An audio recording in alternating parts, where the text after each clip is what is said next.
পেশায় BSF constable, কিন্তু আয় লক্ষ লক্ষ টাকা। কি ভাবছেন এটা কিভাবে সম্ভব? হ্যাঁ, এবার এমনই ঘটনা ঘটেছে নিউ টাউনে।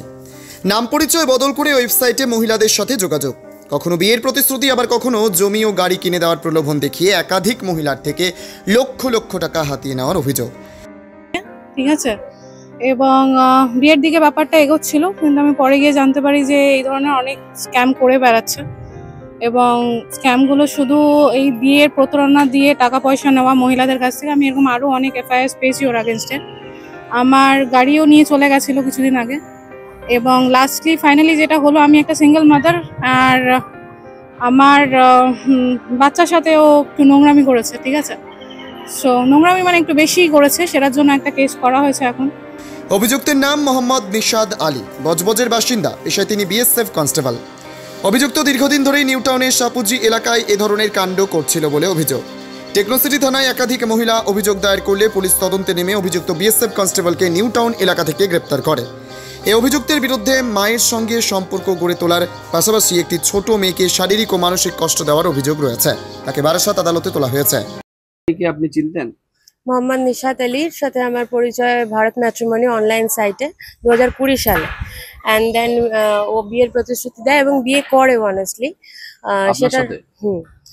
বাট যেহেতু ও সেন্ট্রাল গভর্নমেন্ট এমপ্লয়ি, আমি স্টেট গভর্নমেন্ট, তো ও রেজিস্ট্রিটা করতে পারিনি, কারণ ওর আগের বিয়ের তার আগের যে ফার্স্ট বিয়ে তার কেস চলছিল, সে কারণে ও কোনো কোর্ট ম্যারেজ করতে পারেনি। বাট ও শরীয়ত মতে বিয়ে করে ও আমাকে বাড়িতে রাখে ফর 3 ইয়ার্স।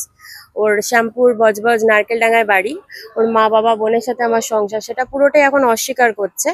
এবং ও 3 লাখ টাকা আমার কাছে কোর্ট পেপার রয়েছে, ও সেটা নিয়েছিল এবং সেই টাকাটা দিচ্ছে না এখন।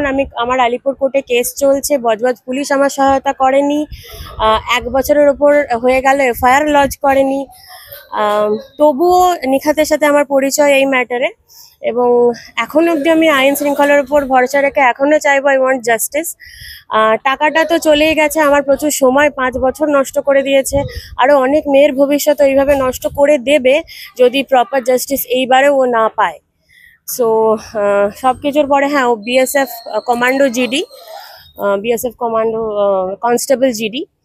তো দেখা যাক কতটা আইন শৃঙ্খলা ব্যবস্থা আমাদের সহায়তা করে। আমার এস্টিমেটে এখন অবধি আমরা এখানে 3 জন আছি, এছাড়াও like I can say like আরো 4-5 জন হতে পারে যদি ইনভেস্টিগেশন প্রপারলি চলে। জাস্টিস, ওর উপযুক্ত শাস্তি, আইন শৃঙ্খলার উপর পুরো ভরসা রেখে ওর উপযুক্ত শাস্তি।